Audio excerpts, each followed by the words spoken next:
How to block someone on TikTok. What is up everyone? In today's tutorial, we're gonna look at how you can easily block somebody on TikTok. But before we get started, I'd like you to head down below to like the video, give our channel a subscribe, turn on the bell icon to get notified about more videos.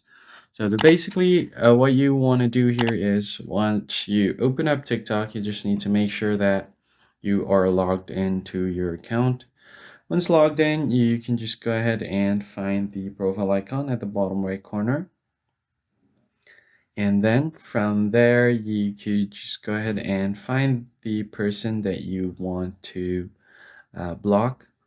So from here, I'll just go to my followers list. I can click on the profile.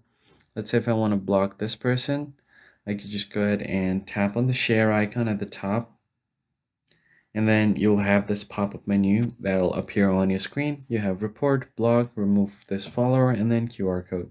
If you tap QR code, it's gonna show their profile's QR.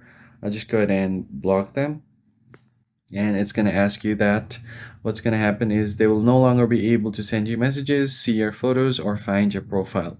This does not include extended scenarios such as multi-host live stream, do it posted by other group chats, and you both participate in. So they will not be notified that you've blocked them. Now, if you're sure that you want to block, tap on block, and you should be good to go. That's basically it, guys. I hope this tutorial was helpful, and I'll see you guys in the next video.